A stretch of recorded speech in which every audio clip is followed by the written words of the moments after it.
السلام عليكم ورحمة الله وبركاته. وعليكم السلام ورحمة الله تعالى. نحمده ونصلي على رسوله الكريم. أما بعد فقد قال الله تعالى في كلامه القديم وهو أصدق الصادقين. أعوذ بالله من الشيطان الرجيم. بسم الله الرحمن الرحيم. إن الله وملائكته يصلون على النبي يا أيها الذين آمنوا صلوا عليه وسلموا تسليما. اللهم صل على سيدنا محمد وعلى سيدنا محمد وبارك وسلم عليه. قال الله تعالى في مقام آخر وإذا قرأت القرآن فاستعذ بالله من الشيطان الرجيم. صدق الله العلي العظيم. قال نبينا صلى الله عليه وسلم إذا مات الإنسان انقطع عنه عمله إلا من ثلاثة أو كما قال عليه الصلاة والسلام. எல்லா புகழும் நபி முஸ்லிம்களாக முஃமின்களாக மேலும் தனது ஹபீபு நாயகம் முஹம்மது ரசூலுல்லாஹி ஸல்லல்லாஹு அலைஹி வஸல்லம் அவர்களுடைய பாக்கியமிக்க உம்மத்தில் ஒருவராகவும் ஆக்கி அருள் புரிந்தானே அந்த அல்லாஹ்வுக்கே உண்டாகுவதாக. அல்ஹம்துலில்லாஹ் அல்ஹம்துலில்லாஹ் அல்ஹம்துலில்லாஹ்.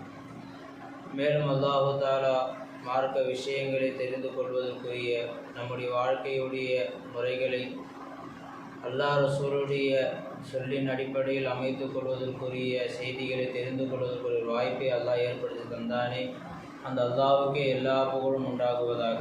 அல்ஹம்துலில்லாஹ் அல்ஹம்துலில்லாஹ் அல்ஹம்துலில்லாஹ். கணித்துக்குரிய அல்லாஹ் நல்லடியார்களே, ஒவ்வொரு மனிதரும் சில விஷயங்களை விட்டு பாதுகாப்பு தேடிக்கொண்டே இருக்கிறோம். ஆனால் அந்த விஷயத்தை விட்டு நமக்கு பாதுகாப்பு கிடைக்கிறதா என்று பார்த்தால் பெரும்பான்மையான விஷயங்கள் நமக்கு பாதுகாப்பு கிடைக்கிறது. உதாரணமாக அல்லாஹ் குர்ஆனை சொல்லி காட்டுறான், வைதா கரஅத்தல் குர்ஆன ஃபஸ்தஇது பில்லாஹி மினஷ் ஷைத்தானிர் ரஜீம். நீங்கள் குர்ஆனை ஓதுவீர்கள் என்று சொன்னால் விரட்டப்பட்ட ஷைத்தானை விட்டு அல்லாஹு தாலாவிடத்தில் பாதுகாப்பு தேடிக்கொள்ளுங்கள் என்று அல்லாஹ் குர்ஆனை சொல்லி காட்டுறான். ஒரு நல்ல அமல் செய்வதற்கு முன்னால் அந்த நல்ல அமலில் எந்த ஒரு இடையூறும் ஏற்படாமல் இருப்பதற்குரிய பாதுகாப்பை அல்லாஹு தாலாவிடத்தில் நீங்கள் தேடிக்கொள்ளுங்கள் என்று அல்லாஹ் குர்ஆனை சொல்லி காட்டுறான். இப்போ தொழுகை போவதற்கு முன்னால் ஷைத்தானை விட்டு பாதுகாப்பு தேடிக்கொள்ள வேண்டும். ஒவ்வொரு நல்லமல் செய்வதற்கு முன்னால் ஷைத்தானை விட்டு பாதுகாப்பு தேடும். அல்லாஹ்வுடைய கிருபையில் ஷைத்தானை விட்டு பாதுகாப்பு தேடக்கூடிய ஒரு சூழ்நிலை நம்ம இடத்துல இருக்க தான் செய்யும். அவுது பில்லாஹி மினஷ் ஷைத்தானிர் ரஜீம் ஓதுறோம். எல்லா இடத்துல ஷைத்தானுடைய தீங்கை விட்டு நம்ம பாதுகாப்பு தேட தான் செய்கிறோம். ஆனால் அந்த ஷைத்தானை விட்டு நமக்கு பாதுகாப்பு கிடைச்சதா என்று பார்த்தா பெரும்பான்மையான மக்களுக்கு பாதுகாப்பு கிடைக்கல. பெரும்பான்மையான மக்களுக்கு ஷைத்தானை விட்டு பாதுகாப்பு கிடைக்கல. காரணம் என்ன என்று பார்த்தால், உதாரணமாக குர்ஆன் ஓதுறாங்க. ஓதக்கூடிய நபர்கள் ஆரம்பத்தில் அவுது பில்லாஹி மினஷ் ஷைத்தானிர் ரஜீம் சொல்லி தான் ஓதுறாங்க. ஆனால் குர்ஆன் ஓதிக்கிட்டே இருக்கக்கூடிய நேரத்தில் அது உடனே வேற ஒரு வேலை வந்தால் நிப்பாட்டிடுறாங்க. பார்த்தீங்களா? அவசியம் இல்லாத ஒரு வேலை அவசியமான வேலை வந்தது போகிறாங்க, பிரச்சனை இல்லை. எந்த ஒரு அவசியமும் இல்லாத ஒரு வேலை வந்தவுடன் எதை மூடிடுறாங்க? குர்ஆனை மூடிடுறாங்க. அதே போல் குர்ஆன் சில நபர்களுக்கு ஓதக்கூடிய வாய்ப்பே இல்லாமல் போயிடுச்சு. சில பேர் குர்ஆனை தொட்டு பல வருடங்கள் ஆகக்கூடிய ஒரு சூழ்நிலைலாம் மக்கள் இடத்துல இருக்க தான் செய்யும். அவர்களுடைய வாழ்க்கையில் எதை எடுத்தாலும் கஷ்டம், எதை எடுத்தாலும் பிரச்சனை. தொழுகை நின்றா தொழுகையில் ஓர்மை இல்லை, தொழுகை போகவே முடியலை அப்படின்னு சொல்லி சில பேர் சொல்கிறாங்க. சில பேர் தொழுகைக்கு நேரம் கிடைக்கலன்னு சொல்கிறாங்க. இதெல்லாம் ஷைத்தானுடைய ஆதிக்கம் அவர்கள் மேலே அதிகமாக இருக்கிறது என்பதற்குரிய அடையாளம். ஷைத்தான் ஆதிக்கம் அவங்க மேலே அதிகமாகிடுச்சு. அதோடைய அடையாளம் தான் நல்ல அமல்கள் செய்ய முடியாமல் அவர்கள் தவிப்பதற்குரிய காரணம். யாரும் தொழுகை போகிறதுக்கு எனக்கு ஆசை இல்லைங்க, எனக்கு தொழுகைலாம் எனக்கு பிடிக்காது அப்படின்னு சொல்லக்கூடிய இஸ்லாமியர்கள் யாருமே இல்லை. ஆனால் தொழுகை போக முடியாத அளவுக்கு அவர்களுக்கு இந்த வேலைப்பாடுகளை கொண்டு ஷைத்தான் மிகச்சிட்டான். ஷைத்தான் என்ன செஞ்சிட்டான்? மிகச்சிட்டான். காரணம் என்ன என்று பார்த்தால், அல்லாஹ் தாலா ஷைத்தானை விட்டு பாதுகாப்பு தேட சொன்ன அல்லாஹ் தாலா அவர் அந்த கட்டளைக்கு அடிபணிஞ்சு நம்ம ஷைத்தானை விட்டு பாதுகாப்பு தேடினாலும் அந்த ஷைத்தானுடைய சில விஷயங்களை நம்ம பிரியப்படும். அந்த ஷைத்தானுடைய சில காரியங்களை நாம் பிரியப்படுறோம்.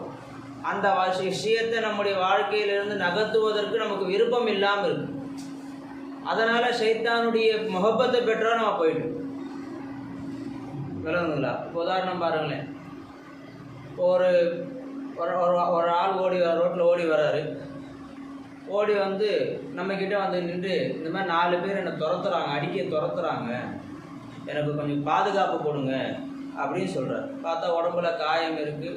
பின்னாடி தூரத்தில் 4 பேர் கட்டை எடுத்துகிட்டு வராங்க. இவர் அங்கேருந்து ஓடி வர்றார். ஓடி வந்து நம்மக்கிட்ட பாதுகாப்பு கேட்குறாரு. இப்போ நாம் என்ன செய்வோம்? நம்மளால் முடிந்த அளவுக்கு அவர் பாதுகாப்பு கொடுப்போம். வளைஞ்சிங்களா? அவங்க வந்தாங்க சொன்னால் ஏதாவது பேசியாவது எங்களை செய்ய விட்டுருப்பா, இவரை பழையனமாக இருக்கிற விட்டுரு அப்படின்னு சொல்லி அவர் என்ன செய்வோம்? அடிக்க வந்தாங்களோ அனுப்பி வச்சிருவோம். இதே ஒரு மனிதர் ரோட்டில் என்ன செய்கிறார்? வரார். அந்த 4 பேர் தோளில் கையை போட்டுக்கிட்டு இந்த 4 பேர் என்னை அடிக்க வராங்க, என்னை காப்பாற்றுங்க அப்படின்னு சொன்னால் நம்ம என்ன செய்வோம்? ஏன்பா, அவங்க தோல் பட்டையிலேருந்து கையை எடுத்துகிட்டு வந்து பாதுகாப்பு கேளு. நீ அவங்க மேலே கையை போட்டுக்கிட்டே பாதுகாப்பு கொடு என்று சொன்னால் நீ அவங்க நண்பனுடைய அடையாளமாக நீ இருந்து கொண்டு அவங்க என்னை தாக்குறாங்கன்னு சொன்னால் எப்படி நான் நம்புவான்? நான் முதல்ல நம்ப மாட்டேனே. விளங்குதுங்களா? அவங்க மேலே கையை போட்டுக்கிட்டு என்னை பாதுகாப்பு கொடுங்க அப்படி சொன்னால் இது நண்பனுடைய அடையாளத்தை நீ வெளிப்படுத்திக்கிட்டு எதிரியுடைய செயலாக வெளியே காட்டுறியே, எப்படி உன்னை நான் பாதுகாக்க முடியும்? அவங்கள விட்டு நீ விரண்டு ஓடி வந்தேன்னு சொன்னால், பயந்து வந்தேன்னு சொன்னால் உங்களுக்கு நான் என்ன செய்யலாம்? உனக்கு நான் பாதுகாப்பு கொடுக்கலாம். நீ இப்படி இருந்தால் எப்படி உனக்கு பாதுகாப்பு கொடுக்க முடியும் அப்படின்னு நம்ம சொல்லுவோம்ல. இதே மாதிரி தான் மக்கள் ஷைத்தானுடைய விஷயங்களை, ஷைத்தானுடைய தோளில் கையை போட்டுக்கிட்டு அந்த ஷைத்தானை விட்டு பாதுகாப்பு தேடுற மாதிரி நம்முடைய செயல்பாடுகள் அமைஞ்சிருக்கு. புரிஞ்சுங்களா? அல்லாஹ் குர்ஆனில் சொல்லி காட்டுறான், இன்னல் முபத்தீரீன கானு இஹ்வான ஷயாத்தீன். நிச்சயமாக முபத்தீர் சொன்னால் ஒரு அர்த்தம் இஸ்ராஃப் செய்யக்கூடியவர்கள், முஸ்ரிஃப், வீண் விரயம் செய்யக்கூடியவர்கள். வீண் விரயம் செய்யக்கூடியவர்கள் இருக்கிறார்களே, இவர்கள் ஷைத்தானுடைய சகோதரர்கள். அல்லாஹ் சொல்லி காட்டுறான், ஷைத்தானுடைய சகோதரர்கள். அந்த செயல் யாருக்கிட்ட இருக்கோ அவங்களுக்கு அல்லாஹ் கொடுக்கக்கூடிய பட்டம் என்ன? இவங்க ஷைத்தானுடைய சகோதரர். சாப்பாடு ஒருத்தர் வீணாக்குறாரு. தண்ணியை, ஒரு கிளாஸ் தண்ணியை 3/4 கிளாஸ் குடிச்சிட்டு 1/4 கிளாஸ் கீழே ஊற்றுறாரு. ஒரு 2 சொட்டை கீழே என்ன செய்கிறார்? ஊற்றுறாரு. அல்ல 2 சொட்டை அதிலே வச்சிடுறாரு. டீ கடையில் போய் டீ குடிக்கிறாங்க. கடைசியில் கிளாஸில் கொஞ்சம் டீயை வச்சிடுறாங்க. விளைஞ்சில ஒரு வடை சாப்பிடும்போது சில தோள்கள் என்ன ஆகுது? அதிலே இருக்க, அதை விட்டுடுறாங்க. ஒரு ஸ்நாக்ஸ் மிக்சர் சாப்பிட்றாங்க வச்சுக்கோங்க, மிக்சர் சாப்பிட்றாங்கல்ல, அதுலேயே கொஞ்சம் தூள் என்ன இருக்குது, அப்படியே விட்டுட்டு போயிடுறாங்க. ஒரு ஃபீரணி கஞ்சி குடிக்கிறாங்க, கிளாஸில் எல்லாத்தையும் குடிச்சிட்டு அப்படியே விட்டுடுறாங்க. அந்த கிளாஸில் எவ்வளோ ரவை ஒட்டிக்கிட்டு இருக்கு. விளைஞ்சலா? இது மாதிரி எத்தனையோ விஷயங்கள் நம்முடைய வாழ்க்கையில் வீண் விரயம் செஞ்சுக்கிட்டே இருக்கிறோம். வீண் விரயம் செய்கிறோம். விளைஞ்ச ஒரு கல்யாணத்துக்கு போகணும்னு சொன்னால் அந்த கல்யாணத்தில் எவ்வளோ சாப்பாடு வீணாகுது. விளைஞ்ச வயசானவங்களுக்கும் அதே பிளேட்டு தான், வாலிபர்களுக்கும் அதே பிளேட்டு தான், நடுத்தர வயதினருக்கும் அதே பிளேட்டு தான், குழந்தைகளுக்கும் அதே பிளேட்டு தான். விளைஞ்சில சாப்பிடுவாங்களா இல்லையா? சில பேர் கத்திரிக்காய் சட்னி சாப்பிடுவாங்க, சில பேர் வெங்காயத்தை சாப்பிட மாட்டாங்க, சில பேர் ஸ்வீட்டு சாப்பிடுவாங்க, சில பேர் ஸ்வீட் சாப்பிட மாட்டாங்க. ஆனால் எல்லாத்துக்கும் ஒரே மாதிரி பரிமாறி கடைசியில் அதையெல்லாம் கொண்டு போய் குப்பையில் கொட்டக்கூடிய அந்த சூழ்நிலை சரி நான் பார்க்க தான் செய்கிறோம். நிறையா கல்யாணங்களில், நிறையா ஃபங்க்ஷனில் பார்க்க தான் செய்கிறோம். இது எல்லாமே எதில் கட்டுப்பட்டது? வீண் விரயத்தில் கட்டுப்பட்டது. இந்த மாதிரி வீண் விரயம் செய்யக்கூடியவரை அல்லாஹ் என்ன சொல்கிறான்னு சொன்னால், இஹ்வான ஷயாத்தீன், அவர்கள் ஷைத்தானுடைய சகோதரர்கள். இஹ்வான் சொன்னால் பிளட் ஆஃப் பிரதர் சொல்கிறாங்க பார்த்தீங்களா, ரத்த பந்தம். ரத்த பந்தத்துக்கு பேர் தான் இஹ்வான் சொல்லணும், அரபில் அஹுன்னு சொல்லணும். குழந்தைங்களா? அந்த மாதிரி ரத்த பந்தமாக இருக்கிறாங்க. அவங்களும் ஷைத்தான், வீண் விரயம் செய்யக்கூடியவர்கள். இப்போ இந்த செயல் ஷைத்தானுக்கு பிடிச்ச ஒரு செயலை நாம் செய்து கொண்டே இருக்கக்கூடிய நேரத்தில் இப்போ அல்லாஹ் தஆலா இடத்துல பாதுகாப்பை தேடுறோம். இப்போ அல்லாஹ் என்ன சொல்லுவான்? சரிதான் தம்பி, நீ கேட்கக்கூடிய இதுவா கரெக்டு தான், ஷைத்தானை விட்டு பாதுகாப்பு தேட தான் செய்கிற, ஆனால் இந்த காரியத்தை விட்டுட்டு வா, இந்த வீண் விரயம் செய்யக்கூடிய இந்த காரியத்தை நீ விட்டுட்டு வா, உனக்கு நான் பாதுகாப்பு தரேன். நான் பாதுகாப்பு தரமாட்டேன்லாம் சொல்லவே இல்லை. இன்னொரு முபத்தீர் என்று சொன்னால், யுன்ஃபிகூன ஃபி கைரி ஹக்கின், எந்த இடத்துல செலவு செய்ய வேண்டுமோ அதுக்கு மாற்றமான முறையில் செலவு செஞ்சால் அவங்களுக்கு பேர் முபத்தீர் சொல்லுவாங்க. நேரத்தை எந்த விதத்தில் பயன்படுத்தணுமோ அந்த விதத்தில் பயன்படுத்தாமல் வேறு விதத்தில் ஒரு மனுஷன் பயன்படுத்தினார் சொன்னால் அவர் பேர் முபத்திர். அவர் பேர். காசை எந்த இடத்துல செலவு பண்ணணுமோ தகுதியான இடத்துல செலவு செய்யாமல் தகுதி இல்லாத இடத்துல செலவு செய்கிறார், அதுக்கு பேர் என்ன சொல்லுவாங்க? முபத்திர் சொல்லுவாங்க. அவருக்கு பேர். இதே எடுத்துக்கலாம். எதையெல்லாம் அல்லாஹ் நமக்கு கொடுத்தானோ அந்த விஷயத்தை எந்த அடிப்படையில் நாம் பயன்படுத்தணுமோ அதுக்கு மாற்றமாக ஒரு மனுஷன் பயன்படுத்தினார் என்று சொன்னால் அவருக்கு பேர் இப்னு மஸ்ஊத் ரலியல்லாஹு அவங்க விளக்கம் சொல்லும்போது அவருக்கு பேர் முபத்திர்னு சொல்லி காட்டினாங்க. முபத்திர்னா யாரு என்று அப்துல்லா இப்னு மஸ்ஊத் ரலியல்லாஹு அவங்க கிட்ட போய் கேட்குறாங்க. இப்னு அபீதீன் அப்படிங்கிறவங்க போய் கேட்டாங்க. அப்போ அவங்க சொல்லி காட்டினாங்க, யுன்ஃபிகூன ஃபி கைரி ஹக், எது தகுதி இல்லாத இடமாக இருக்கிறதோ அந்த இடத்துல செலவு செய்பவர் அவர் தான் முபத்திர் என்று இப்னு மஸ்ஊத் ரலியல்லாஹு அவங்க விளக்கம் சொல்லி காட்டினாங்க. அப்போ நம்ம விஷயத்தில் யோசிச்சு பாருங்கள். அப்போ அல்லாஹ் தஆலாவுடைய நிஅமத்துகளை எந்த விஷயத்தில் பயன்படுத்தணுமோ அதில் பயன்படுத்தாமல் வேறு விஷயத்தில் பயன்படுத்தணும் என்று சொன்னால் அந்த நபருக்கு பேர் அல்லாஹ் தஆலாவுடைய கண்ணோட்டத்தில் முபத்திர். அவர் யாருடைய சகோதரர்? அவர் ஷைத்தானுடைய சகோதரர். புரிஞ்சுங்களா? இப்போ ஒரு மனுஷனுக்கு 1 மணி நேரம் உட்காந்து செல்ஃபோன் பார்த்துக்கிட்டு இருக்கார், அவசியமான செய்திகளை பார்த்தார், கிதாபுகளை பார்த்தாரு, அதில் பயானை கேட்டார், வேறு ஏதாவது நற்காரியங்களை செஞ்சால் சொன்னால் அந்த செல்ஃபோனை எந்த விஷயத்தில் பயன்படுத்தணுமோ அந்த விஷயத்தில் பயன்படுத்திட்டார். இதற்கு மாற்றமாக தேவையில்லாத விஷயங்களை, ரீல்ஸுகளை, கேம்களை இப்படியே அந்த விஷயத்தை பயன்படுத்தினார் என்று சொன்னால் நேரத்தையும் தகுதியெல்லாம் பயன்படுத்திய குற்றவாளி ஆகிட்டார். அந்த ஃபோனை அல்லாஹ் எதுக்கு கொடுத்தானோ அந்த விஷயத்தையும் தவறான முறையில் பயன்படுத்தியவராக அவர் போயிட்டார். இப்போ இவர் யாருடைய சகோதரர்? ஷைத்தானுடைய சகோதரராக போயிட்டார். ரசூலுல்லாஹி ஸல்லல்லாஹு அலைஹி வஸல்லம் அவங்க அவங்க சொன்னாங்க, உமிர்து அன் உகாத்தில ஹத்தா யஷ்ஹது அன்னாஸ் குல்லுஹும் லா இலாஹ இல்லல்லாஹ் அவ் கமா கால அலைஹி ஸலாத்து வஸலாம். ஸல்லல்லாஹு அலைஹி வஸல்லம் அவங்க சொன்னாங்க, நான் எல்லா மக்களும் லா இலாஹ இல்லல்லாஹ் என்றும் முஹம்மது ரசூலுல்லாஹி ஸல்லல்லாஹு அலைஹி வஸல்லம் என்றும் சாட்சி சொல்லும் வரை நான் போர் செய்ய வேண்டும் என்று நான் ஏவப்பட்டிருக்கிறேன். யுகீமுஸ்ஸலா வ யுது ஸகா, தொழுகை எல்லா மக்களும் நிறைவேற்ற வேண்டும், எல்லா மக்களும் ஜகாத்து கொடுக்க வேண்டும், அதுவரை நான் என்ன செய்யணும்? போர் செய்ய வேண்டும் என்று நான் ஏவப்பட்டிருக்கிறேன் என்று ரசூலுல்லாஹி ஸல்லல்லாஹு அலைஹி வஸல்லம் அவங்க சொன்னாங்க. ஆனால் ஸல்லல்லாஹு அலைஹி வஸல்லம் அவங்க இந்த கட்டளைக்கு உமிர்த்துன்னு அர்த்தம் நான் ஏவப்பட்டிருக்கிறேன், அல்லாஹ் என்னை ஏவி இருக்கிறான்னு அர்த்தம். இப்போ அது ரசூலுல்லாஹி ஸல்லல்லாஹு அலைஹி வஸல்லம் அவருடைய காலகட்டத்தில் ஒட்டுமொத்த துன்யாவில் முஸ்லீம்கள் என்று சொன்னால் ஒரு 1.5 லட்சம் பேர் 2 லட்சம் பேர் தான் இருப்பாங்க. முஞ்சி போனால் ஒரு 3 லட்சம் பேர் இருப்பாங்க. ஸல்லல்லாஹு அலைஹி வஸல்லம் இறுதி ஹஜ்ஜில் கலந்துக்கிட்டவங்க 1,25,500 சஹாபாக்கள் கலந்துக்கிட்டாங்க. இது அல்லாத பெண்கள், இன்னும் வெளியூரில் இருந்தவங்க, இப்படி நம்ம கணக்கு பண்ணோம்னு சொன்னால் 3 லட்சம் பேர் 3 லட்சம் பேர் இஸ்லாமியர்கள் இருந்திருப்பாங்க. ஆனால் ஒட்டுமொத்த துன்யாவில் அவ்வளோ பேர் தான் இருந்தாங்களா? அப்போ எல்லாரும் முஸ்லீம் ஆகக்கூடிய அளவுக்கு ரசூலுல்லாஹி ஸல்லல்லாஹு அலைஹி வஸல்லம் அவங்க போர் செய்யலையே. ஸல்லல்லாஹு அலைஹி வஸல்லம் அவங்க என்ன செய்யலை? அந்த கட்டளைக்கு அடிப்படையாமல் போயிட்டாங்களா அப்படிங்கிற கேள்வி வருது இல்லை. இப்போ இது வரைக்கும் ஒட்டுமொத்த துன்யாவில் முஸ்லீம்களாக இருக்கக்கூடிய நபர்கள் யார்? 4ல் ஒரு பகுதி தான் இருக்கிறாங்க. 800 கோடி பேர் இருக்கிறாங்க சொன்னால் 200 கோடி பேர் தான் முஸ்லீம்கள் இருக்கிறாங்க. அப்போ லா இலாஹ இல்லல்லாஹ் ஏற்றுக்கொள்ளக்கூடிய விஷயத்திலையும் பரிபூரணமாகலை.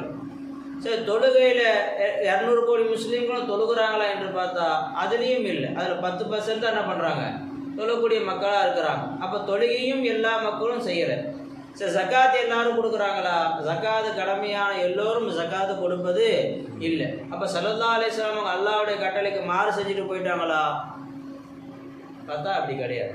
ஸல்லல்லாஹு அலைஹி வஸல்லம் அவங்க உமிர்து அன் உகாதி சொன்னால் அன் உஜாஹித், எல்லா மக்களும் கலிமாவை ஏற்றுக்கொள்ள வேண்டும், தொழுகையை நிறைவேற்ற வேண்டும், ஜகாத்து கொடுக்க வேண்டும், அதற்குரிய ஒரு முயற்சி செய்ய வேண்டும் என்று அல்லாஹ் என்னை ஏவிருக்கிறான். அந்த முயற்சி ரசூலுல்லாஹி ஸல்லல்லாஹு அலைஹி வஸல்லம் செஞ்சிட்டாங்க. கலஞ்சிக்கலாம். இப்போ உதாரணம் அதுக்கு ஒரே ஒரு செயல் நான் உதாரணம் சொல்லி கேட்டேன். பாங்கு இருக்குது பார்த்தீங்களா? பாங்கு கேட்காத நபர்கள் யாராவது இருக்காங்களா? அஷ்ஹது அல்லா இலாஹ இல்லல்லாஹ்ங்கிற அந்த வார்த்தையை கேட்காத நபர்கள் யாராவது இருக்காங்களா? அப்போ எல்லோருடைய செவியிலையும் கலிமாவை கொண்டு போய் ரசூலுல்லாஹி ஸல்லல்லாஹு அலைஹி வஸல்லம் சேர்த்துட்டாங்க. கதவு மூடுனாலும் உள்ளே கேட்கும்படி ரசூலுல்லாஹி ஸல்லல்லாஹு அலைஹி வஸல்லம் அந்த கலிமா கொண்டு போய் சேர்த்துட்டாங்க. இப்போ ஒரு மனிதன் அமெரிக்காவுக்கு போகிறாரு, அங்கே போனாலும் அரபியில் தான் பாங்கு சொல்லுவாங்க. விளஞ்சிங்களா? அந்த பாஷையில் சொன்னாங்க நமக்கு விளங்காது. அதனால் ரசூலுல்லாஹி ஸல்லல்லாஹு அலைஹி வஸல்லம் எங்கே போகணும் இதில் தான் பாங்கு சொல்லணும், அரபியில் தான் பாங்கு சொல்லணும்னு சொல்லி ரசூலுல்லாஹி ஸல்லல்லாஹு அலைஹி வஸல்லம் அவங்க ஏற்பாடு செஞ்சு கொடுத்து 24 மணி நேரமும் மக்களுடைய காதுகளில் திரும்ப திரும்ப கேட்குற மாதிரி ஆக்கிட்டாங்க. விளைஞ்சிங்களா? அதே போல் எந்த ஒரு முஸ்லீமுக்காவது தொழுகைன்னு ஒன்று இருக்குன்னு தெரியுமா தெரியாதா? எனக்கு தெரியாதுங்க, தொழுகைன்னு ஒன்று இல்லைங்க அப்படிதான் இது வரைக்கும் நினச்சிக்கிட்டு இருக்கேன். அப்படி ஒன்று அமலே கிடையாது நான் நினச்சிட்டு இருந்தேன். புதுசாக சொல்கிறீங்களா? ஏதாவது ஒரு முஸ்லீம் சொல்லுவாரா? எந்த ஒரு வசதியானவரும் ஜகாத்துன்னு ஒன்று இருக்குன்னு எனக்கு தெரியாதுங்க அப்படி சொல்லுவாரா? அப்போ எல்லோருக்கும் ரசூலுல்லாஹி ஸல்லல்லாஹு அலைஹி வஸல்லம் அவர்கள் அதை கொண்டு போய் சேர்த்துட்டாங்க. அந்த அளவுக்கு ரசூலுல்லாஹி ஸல்லல்லாஹு அலைஹி வஸல்லம் அவங்க முயற்சி செஞ்சுட்டாங்க. இந்த நபர்கள் ஏற்றுக்கொள்ளாமல் இருப்பதால் ரசூலுல்லாஹி ஸல்லல்லாஹு அலைஹி வஸல்லம் முயற்சி செய்யலன்னு சொல்ல முடியாது. கலிமாவை இவர் ஏற்றுக்கலை, தொழுகை இவர் தொழுகலை, ஜகாத் இவர் கொடுக்கலை என்ற காரணத்தினால ரசூலுல்லாஹி ஸல்லல்லாஹு அலைஹி வஸல்லம் அவர்கள் அல்லாஹ்வுடைய கட்டளை நிறைவேற்றாமல் போயிட்டாங்க சொல்ல முடியுமா? சொல்ல முடியாது. இன்னும் சொல்ல போனால் ஒவ்வொரு நபருடைய கையிலையும் ஃபோன் வந்துடுச்சு. இந்த ஃபோனில் இஸ்லாத்துடைய எல்லா விஷயங்களையும் நம்ம தெரிஞ்சு கொள்வதற்குரிய ஒரு வாய்ப்பு எதில் இருக்குது? ஃபோனில் இருக்குது. நம்ம சொல்கிறோம் பார்த்தீங்களா, கூகுளில் எது தேடினாலும் கிடைக்கும் அப்படின்னு நமக்கு தெரியுமா தெரியாதா? அப்போ கூகுளில் இஸ்லாத்தை பற்றி தேடினா கிடைக்குமா கிடைக்காதா?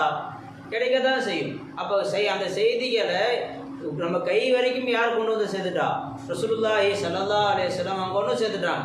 அப்படி இருக்கக்கூடிய இந்த ஃபோனை ஒரு மனுஷன் கேம்லேயே கழிக்கிறார், ரீல்ஸ்லேயே கழிக்கிறார், தேவையில்லாத வீடியோக்கள் பார்க்கறதுலேயே கழிக்கிறார் என்று சொன்னால், இப்போ இவர் என்ன செஞ்சிட்டாரு? எதற்காக வேண்டி அல்லாஹ் இந்த ஃபோனை கொடுத்தானோ அதுக்கு மாற்றமான விஷயத்தை இதை பயன்படுத்தி அல்லாஹு தாலாவுடைய பார்வையில் ஷைத்தானுடைய சகோதரனா இவர் போயிட்டார். இவர் தான் போன இடத்துல அல்லாஹ் ஆக்கல.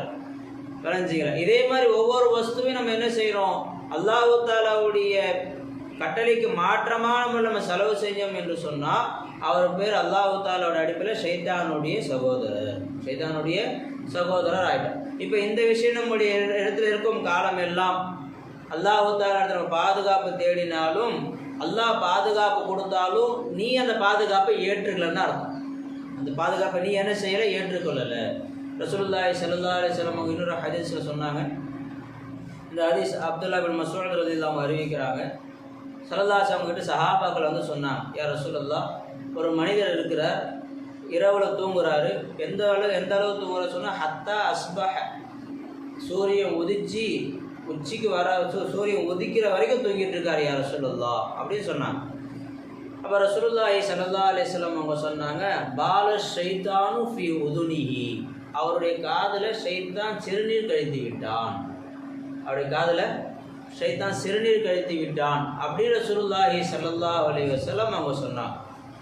புரிஞ்சுங்களா? இப்போ நான் நல்லா நினச்சி பாருங்கள். இப்போ ஃபஜ்ரு தொழுகாமல் ஒரு மனிதர் தூங்குறாரு. இப்போ அவருடைய காதில் யார் சிறுநீர் கழிச்சிருக்கிறா? ஷைத்தான் சிறுநீர் கழிச்சிருக்கிறான். அதனுடைய எஃபெக்ட் தான் மூளை மங்கி போகுது. மூளையுடைய சிந்தனைகள் மங்கி போகுது. பார்த்தீங்களா? விசாலமான ஒரு சிந்தனை இல்லை, எதையுமே தெரிஞ்சிக்கணும் அப்படிங்கிற ஒரு எண்ணம் இல்லாமல் போகிறது. இந்த மாதிரி தன்மையெல்லாம் பிள்ளைகளிடத்தில் அதிகமாக பாருங்களேன்.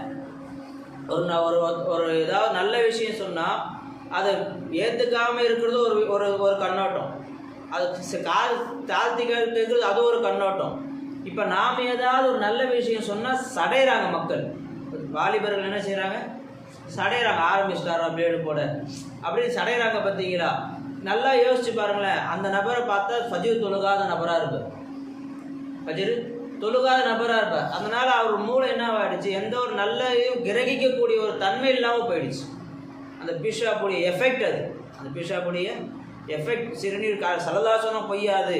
ஷைத்தான் சிறுநீர் கழிக்கிறான்னு சொன்னால் பொய்யா சொல்லுவாங்க ஸல்லல்லாஹு அலைஹி வஸல்லம். அதோடைய எஃபெக்ட் என்னென்ன? எந்த ஒரு காதில் சிறுநீர் கழிக்கிறதால மூளை மங்கி போய் எந்த நற்காரியத்தின் பக்கமும் சிந்தனை இல்லை.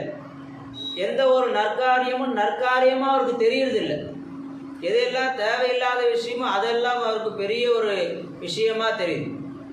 விளைஞ்சிக்கலாம். ரெண்டாவது என்ன ஆகுது? அவருடைய உள்ளம் இறுகி போயிடுது. அவங்களுடைய உள்ளம் இறுகிய உள்ளமாக போகுது. ஏதாவது ஒரு வாலிபர்கள் நல்ல பாசமாக அவங்க அத்தா அம்மா கிட்ட நடந்துக்கிறாங்க அப்படி சொல்ல முடியுதா பாருங்கள்? எது சொன்னாலும் ஏன் இப்படி நடந்துக்கிறாரு தெரியல எங்கள் அத்தா, ஏன் இப்படி நடந்துக்கிறா தெரியல எங்கள் அம்மா அப்படி என்ன பண்ணுறாங்க? இப்போ வீட்டில் யாராவது ஏதாவது ஒன்று சொன்னாங்க சொன்னால் உள்ளத்துலேருந்து ஒரு பயங்கரமான ஒரு வெறுப்பை என்ன செய்கிறாங்க, வெளிப்படுத்தி காட்டுறாங்க. அது ஆண்களாக இருந்தாலும் சரி, பெண்களாக இருந்தாலும் சரி. காரணம் என்ன, அந்த ஃபஜ்ருடைய தொழுகையை என்ன செய்கிறாங்க, விட்டுடுறாங்க. அந்த நேரத்தில் தூங்கிடுறாங்க. விளைஞ்சிக்கலாம். அதனால் என்ன உண்டாகுது, இவ்வளோ பெரிய ஒரு பாதிப்பு அதில் உண்டாகுது. இப்போ ஸல்லல்லாஹு அலைஹி வஸல்லம் அவங்க அந்த ஃபஜ்ருடைய நேரத்தில் நம்ம எழுந்து போயிட்டோம் என்று சொன்னால் அந்த ஷைத்தானுடைய தீங்கை விட்டு நாம் பாதுகாப்பு பெற்று வர்றோம். இப்போ நம்ம அந்த இடத்துல சுகமாக இருக்குது என்று நாம் தூங்கிட்டோம் என்று சொன்னால் ஷைத்தானுடைய தோஸ்தா நாம தான் மாறிடும். ஷைத்தானுடைய நண்பராக நாம தான் மாறுறோமே தவிர அல்லாஹ் ஆக்குனானா, அல்லாஹ் ஆக்கவே. இன்னொரு ஹதீஸில் ஸல்லல்லாஹு அலைஹி வஸல்லம் அவங்க சொன்னாங்க, இந்த ஹதீஸ் அபூ ஹுரைரா ரலியல்லாஹு அவங்க அறிவிக்கிறாங்க, இது புகாரில் வருது. ஒரு மனுஷன் தூங்குனான் என்று சொன்னால் அவனுடைய தலையில் ஷைத்தான் 3 முடிச்சுகளை போட்டுறான்.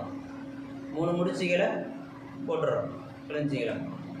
அந்த நபர் காலையில் எழுந்து அல்லாஹ்வை திக்ரு செய்வார் என்று சொன்னான். எழுந்து அல்லாஹும்ம அல்ஹம்துலில்லாஹி அல்லதி அஹ்யானா பஅத மா அமாதனா வ இலைஹி நுஷூர் என்று ஓதிட்டார் சொன்னால் முதல் முடிச்சு அல்லாஹ்வால அவுத்துறோம். விளைஞ்சிக்கலாம். ரெண்டாவது அந்த மனிதர் எழுந்து உது செய்வார் என்று சொன்னால் 2வது முடிச்சு அல்லாஹ்வால அவுத்துறோம்.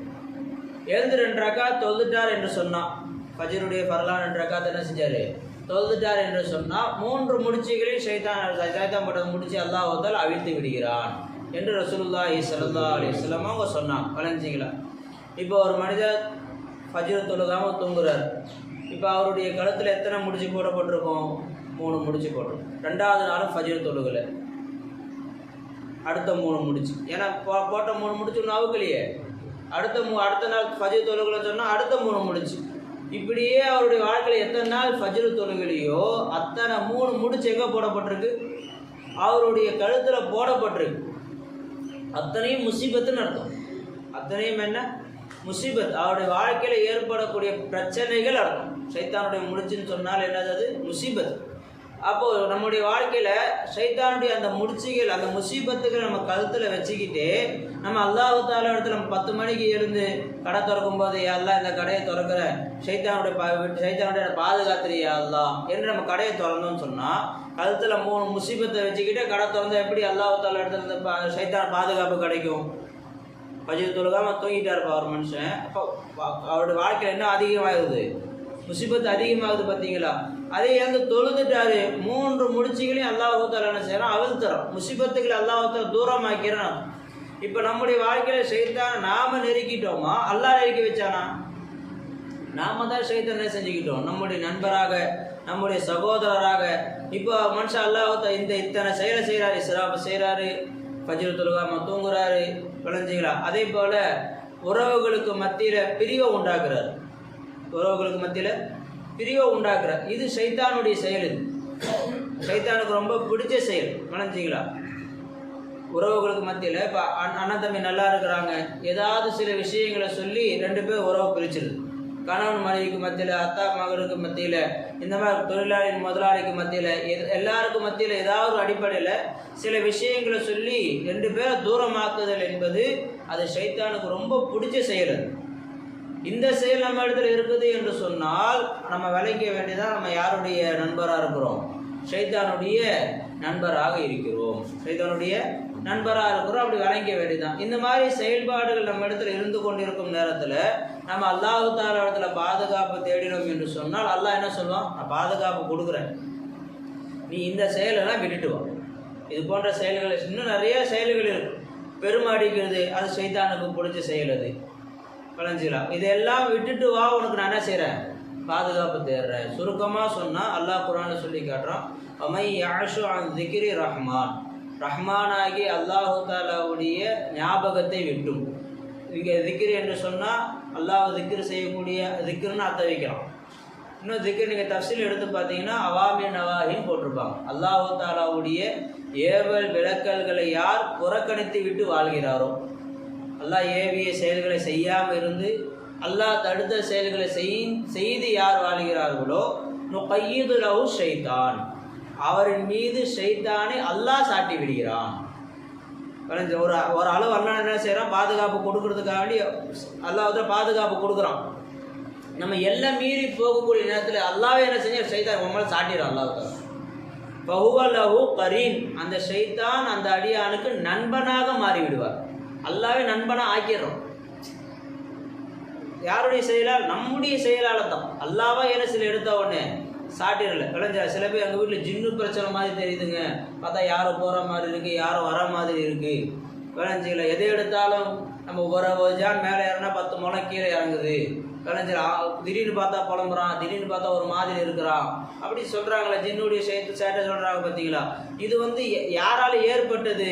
நல்லா யோசிச்சு பாருங்களேன். அந்த அந்த அவங்க விஷயத்தில் அம்ரு நஹிலும் குறை உள்ளவங்களாக இருப்பான். ஏதாவது அல்லாவுடைய கட்டளைக்கு மாறு செய்யக்கூடிய செயல் அவங்ககிட்ட உண்டாக்கிக்கிட்டே இருக்கும். அதனால் அல்லாஹ் என்ன செஞ்சிடான், இந்த மாதிரி சில ஷைத்தான்கள் அல்லாவே சாட்டிடுறான். சாட்டிட்டு என்ன செய்யறான், ஃபஹுவலஹு கரீன், அந்த ஷைத்தான் அல்லாஹ் தஆலா அவர்களுக்கு நண்பனாக ஆக்கிடுறோம். இப்போ உச்சகட்டம் ஆயிடுச்சு, விளைஞ்சிக்கலாம். இப்போ நாம் என்ன செய்யணும், அல்லாஹ்வுடைய கேவல் விளக்கல்கள் நம்ம கட்டுப்பட்டு நடக்க ஆரம்பித்தோம் என்று சொன்னால் நம்முடைய வீட்டில் இருக்கக்கூடிய எல்லா முசீபத்துகளும் நீங்கிடும். ஏன்னா முசீபத்தை நாம தான் உண்டாக்கிட்டோமே தவிர அல்லாஹ் உண்டாக்கல. அந்த முடிச்சுகளை நம்ம அல்லாஹ் தஆலா இடத்துல போய் நான் ஃபஜ்ர் தொழுதுட்டு எல்லாம் எத்தனை நாள் ஃபஜ்ர் தொழுகாமல் இருந்துட்டு நான் மன்னிச்சிடியா அல்லாஹ் என்று அல்லாஹ் தஆலா தௌபா செய்து, எப்படி தௌபா செய்யணும், இனிமே தொழுகையை விட மாட்டேன், போய் ஃபஜ்ர் தொழுதுட்டு அல்லாஹ்விட்ட மன்னிப்பு கேட்டுருவோம், அல்லாஹ் என்ன செய்யணும், மன்னிச்சிடுவான் அப்படின்னு கேட்கக்கூடாது. இனிமே நான் ஃபஜ்ரை விடவே மாட்டேன் யா அல்லாஹ், இத்தனை நாள் விட்டுட்டு நான் மன்னிச்சிடு, இனிமே ஃபஜ்ரை நான் என்ன செய்ய மாட்டேன், விடவே மாட்டேன் என்று ஃபஜ்ரை தொழ ஆரம்பித்து விடுவோம் என்று சொன்னால் இதுவரைக்கும் போட்டு முடிச்சு ஒட்டு மொத்தமாக அல்லாஹ் கழட்டிடுறோம். ஒட்டு மொத்தமாக என்ன செய்யறான், அல்லாஹ் தஆலா கழட்டிடுறான். விளைஞ்சிக்கலாம். அவங்களுடைய இதுவரைக்கும் அவங்களுடைய பிஷாபால ஏற்பட்ட அந்த பாதிப்பு இருக்குது பார்த்தீங்களா, அதை அல்லாஹ் என்ன செய்கிறான், நீக்கிடுறோம். நல்லா வியாபாரம் செஞ்சுக்கிட்டே இருப்பார், வியாபாரத்தில் முன்னுக்கு வந்துக்கிட்டே இருப்பார். திடீர்னு பார்த்தா வியாபாரத்தில் பின்னு கீழே இறங்குவார். ஏன் என்னப்பா அப்படிலாம் அழகாக திட்டம் போட்டு வியாபாரம் செய்வேன், இப்போல்லாம் ரொம்ப சின்ன சின்ன விஷயத்துலலாம் என்ன செய்யற, கோட்டை விட்டுறியப்பா, அப்படி சில பேர் நம்ம யோசிக்கிறோம் பார்த்தீங்களா. நல்லா கிராக்டிக்கலாக நீ வியாபாரம் செய்வ, நீ கிராக்டிக்கலாக என்ன செய்வ, குடும்பத்தை நடத்துவ. இப்போ சின்ன சின்ன விஷயத்துலலாம் நீ என்ன செய்யலை, ரொம்ப புத்தி கூர்மை இல்லாத மாதிரி நீ நடந்துக்கிறிய, அப்படி சில பேர் நம்ம யோசிக்கிறோம் பார்த்தீங்களா. காரணம் என்னன்னு சொன்னால் அந்த தொழுகையுடைய விடுவதுடைய எஃபெக்ட் தான். தொழுகையை விட்டதுடைய எஃபெக்ட் தான். நல்லா வியாபாரம் நடந்துகிட்டே இருப்போம், திடீர்னு கீழே வருவதுடைய காரணம் என்ன, ஃபஜ்ருடைய தொழுகை விடுவதுடைய எஃபெக்ட் தான். அப்போ 5 வக்து தொழுகையை நம்ம ஒரு தொழுகையை விட்டதுக்கு இவ்வளோ ஆபத்துன்னு சொன்னால் 5 வக்து தொழுகை ஒரு மனுஷன் விட்டார் சொன்னால் எவ்வளோ பெரிய ஆபத்து அவருக்கு இருக்கு. 5 வக்து தொழுகை ஒரு ஃபஜ்ர் தொழுகை விட்டதுக்கே இவ்வளோ பெரிய ஆபத்து. ஷைத்தான் அல்லாஹ்வுடைய எதிரியை கொண்டு வந்து நமக்கு நண்பனாக அல்லாஹ் ஆக்கிறான்னு சொன்னால், அப்போ 5 வக்து தொழுகை ஒரு மனுஷன் விட்டாரு சொன்னால் அல்லாஹ்வுக்கு விட்டு எவ்வளோ தூரமாக போயிடுறாரு, அல்லாஹ்வுக்கு எவ்வளோ கோபமுள்ளவராக அடியார் மாறிடுறாரு. நம்ம யோசிச்சு பார்க்கணும், விளைஞ்சிங்களா. அப்போ அல்லாஹ் தஆலாவுடைய இடத்துல நம்ம ஷைத்தானை விட்டு பாதுகாப்பு தேடுகிறோம் என்று சொன்னால் அந்த ஷைத்தானுடைய செயல்பாடுகள் நம்ம இடத்துல மாற்றணும். அதை விட்டு நாம் முதல்ல ஒதுவணும். ஒரு சோறு கீழே விழுந்தாலும் அதை எடுத்து என்ன செய்யணும், சுத்தப்படுத்தி சாப்பிட்டா அந்த ரிசுக்கில் அல்லாஹ் பரக்கத் செய்கிறோம். அல்லாஹ் தஆலா அதை அப்படியே விட்டுட்டோம்னு சொன்னால் இருக்கிற பரக்கத்தை அல்லாஹ் எடுத்துடுறோம். இருக்கிற பரக்கத்தை அல்லாஹ் எடுத்து. ஸல்லல்லாஹு அலைஹி வஸல்லம் அவங்க ரொட்டி துண்டு கீழே இறந்ததுன்னு சொன்னால் அது சுத்தமாக இருந்தால் அப்படியே தட்டிட்டு சாப்பிடுவாங்க. மண் ஏதாவது ஒட்டி இருந்தது, தட்டினாலும் மண் என்ன ஆகலை போகலை என்று சொன்னால் தண்ணியில் கழுகி என்ன செய்வாங்க, ரசூலுல்லாஹி ஸல்லல்லாஹு அலைஹி வஸல்லம் அவங்க சாப்பிடுவாங்க.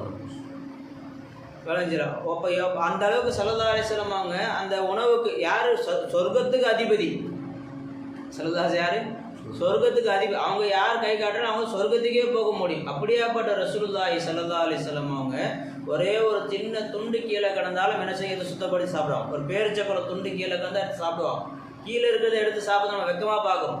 தட்டிலேருந்து கீழே விழுந்தா அதை எடுத்து பார்க்கறத பெரிய ஒரு மரியாதை குறைவாக நம்ம பார்க்குறோம். ஆனால் அதுதான் என்னென்ன ரசூலுல்லாஹி ஸல்லல்லாஹு அலைஹி வஸல்லம் அவங்க காட்டி கொடுத்த சுன்னத்து.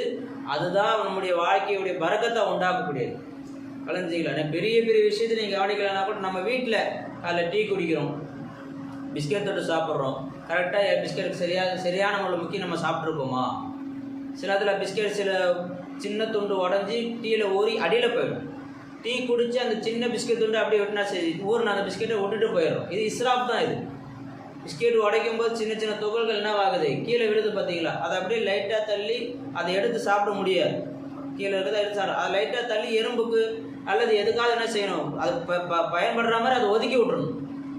இல்லை மண்ணிலேயே எடுத்து தொட்டு என்ன செஞ்சுக்கலாம், சாப்பிட்டுக்கலாம். டீ எவ்வளோ கரெக்டாக குடிச்சிருக்கிறோமா, மிச்சம் இருக்கா, சாப்பிட்றோம், சாப்பாடு சாப்பிட்டு என்ன செய்கிறோம், ஒரு சோறு இல்லாமல் சாப்பிட்டுறோம், ஒரு சோறு இல்லாமல் சாப்பிட்டுறோம். அப்போ அரிசியை வீணாக்கலை, வழிக்காமல் விட்டுட்டோம்னு சொன்னால், சாலாரில் இருக்க பார்த்தீங்களா, வழிக்காமல் விட்டுட்டோம்னு சொன்னால் மிளகா, மஞ்சத்தூள், அதில் போடக்கூடிய எத்தனையோ பொருட்களை போட்டாங்க பார்த்தீங்களா, அதையெல்லாம் நம்ம வீணாக்கணும். அந்த சால்னாவை வலித்து சாப்பிட்டா தான் நம்ம அந்த வஸ்துக்களை வீணாக்கலை அப்படிங்கிற சட்டத்தில் வரும். ஒரு கருவேப்பிலை எடுக்கிறோம், சூப்பிட்டு என்ன செய்யணும், போடணும், விளைஞ்சில. ஏன்னா கருவேப்பிலை சின்னத்தில் மூடி இருக்கும், உள்ள என்ன இருக்கும், சில பருக்கைகள் இருக்கும். இதையெல்லாம் நம்ம சாப்பிடக்கூடிய அந்த நேரத்தில் நம்ம கவனிக்கணும். தண்ணி குடிக்கிற தண்ணி ஃபுல்லாக குடிச்சிட்டோமா, அல்ல கொஞ்சோண்டு அதில் இருக்குதா அப்படின்னு கொஞ்சம் கவனித்தோம் என்று சொன்னால் இது நம்முடைய வாழ்க்கையே மாற்றக்கூடிய செயல்கள். இதெல்லாம் ட்ரெஸ் கழட்டுறோம், அந்த ட்ரெஸ்ஸை கழட்டும் போது கரெக்டான முறையில் அந்த ட்ரெஸ்ஸுக்குரிய மரியாதையை கொண்டு போய் மாட்டிடணும். அதை கழட்டி தூக்கி போட்டோன்ற சொன்னால் இதுக்கு பேர் முபத்தீர் அர்த்தம். அதுக்கு தகுதியான இடத்துல வைக்காமல் வேறு இடத்துல வச்சிட்டோம். ட்ரெஸ்ஸு வைக்கக்கூடிய இடம் எது, ஆங்கரில் மாட்டணும். அதில் பக்கத்தில் என்ன செய்யணும், மடித்து பத்திரமா வைக்கணும். அதை கண்ணியமான முறையில் என்ன செய்யணும், அதை வைக்கணும். அப்படி இல்லாமல் கண்ணாபின்னான்னு தூக்கி போட்டோம் என்று சொன்னால் இது முபத்தீர், அவர் ஷைத்தானுடைய சகோதரா போயிடார். இந்த மாதிரி நம்முடைய வீட்டில் என்ன நடக்குது அப்படிங்கிறத நம்ம யோசித்தாலே, இப்போ துணி அலசுகிறாங்க பெண்கள், என்ன செய்கிறாங்க, துணி அலசுகிறாங்கன்னு சொன்னால் அது எவ்வளோ தண்ணிக்குள்ளே துணி அலசலாம் அப்படிங்கிற அந்த அளவு தண்ணீரை நம்ம அலசணும்னு சொன்னால் பிரச்சனை இல்லை. தண்ணி அதிகமாக வருது என்ற காரணத்தினால நம்ம பாட்டுக்கும் அதிகமான முறையில் நம்ம தண்ணியை பயன்படுத்தி செய்தோம் என்று சொன்னால் நமக்கே தெரியுது இவ்வளோ தண்ணி தேவைப்படாது அப்படிங்கிற அடிப்படையில் நம்ம செஞ்சோம்னு சொன்னால் அது என்ன ஆகிடும், இஸ்ராஃபாக போயிடும். இந்த வீட்டில் நடக்கக்கூடிய இந்த செயல்களை நம்ம கவனித்து செயல்பட்டோம் என்று சொன்னால், ஒரு 10 ரூபாய் எடுத்து செலவு செய்கிறோம், சரியான இடத்துல தான் செலவு செய்கிறோமா, விளைஞ்சில. ஒருத்தர் உணவு கொடுக்குறோம், சரியான இடத்துல தான் உணவு கொடுக்குறோமா, விளைஞ்சில. ஏற்கனவே 2 பொட்டலம் சாப்பாடு வச்சுருக்கிறாரு, இப்போ நாம் கொண்டு போய் இன்னொரு பொட்டலம் கொடுத்தா அது அவருக்கு யூஸ் ஆகுமா, யூஸ் ஆகாது. அப்போ அதெல்லாம் கொஞ்சம் கவனித்து நம்முடைய செயல்பாடுகள் நம்ம அமைச்சிக்கிட்டோம் என்று சொன்னால் இதனால் எவ்வளோ பெரிய ஒரு விஷயம் உண்டாகுது. ஷைத்தானை விட்டு அல்லாஹ் நம்மளை பாதுகாத்துடுறான். எப்போ ஷைத்தானுடைய பாதுகாப்பு கிடைக்குதோ நம்மளுடைய வாழ்க்கை நிம்மதியான வாழ்க்கையாக போயிடும், எல்லா விதத்துலையுமே முன்னேற்றமாக போயிடும். இல்லை என்று சொன்னால் இந்த செயல்பாடுகள் நம்ம செய்து கொண்டே அல்லாஹ் தாலா நம்ம உதவி தேடுவோம் என்று சொன்னால் அல்லாஹ் தாலாவுடைய உதவி நமக்கு கண்டிப்பாக என்ன ஆகாது, கிடைக்கவே கிடைக்கும். அப்படியே அல்லாஹ் உதவி செஞ்சுட்டான், ஷைத்தானுக்கு பாதுகாப்பு கொடுத்துட்டான், நாம் கையை போட்டுக்கிட்டே தான் இருக்கிறோம். நாம் அந்த உதவியை நாம் ஏற்றுக்காமல் விட்டுட்டோன்னு அது நம்ம மேலே தான் குற்றமாகுமே தவிர அது அல்லாஹ் தாலா மீது என்ன செய்யக்கூடாது, குற்றம் சொல்லப்படாது. அல்லாஹ் தாலா ஷைத்தானுடைய எல்லா விதமான தீங்குகளை விட்டு அல்லாஹ் நம்மை பாதுகாத்து அருள் புரிவானாக. எதுவெல்லாம் ஷைத்தானுக்குரிய செயலாக இருக்கிறதோ அதை விட்டு அல்லாஹ் தாலா நம்மை பாதுகாத்து அருள் புரிவானாக. ஆஃபிர் தாவானா அல்ஹம்துலில்லாஹி ரப்பில் ஆலமீன். அஸ்ஸலாமு அலைக்கும் வரஹ்மத்துல்லாஹி வபரகாத்துஹு.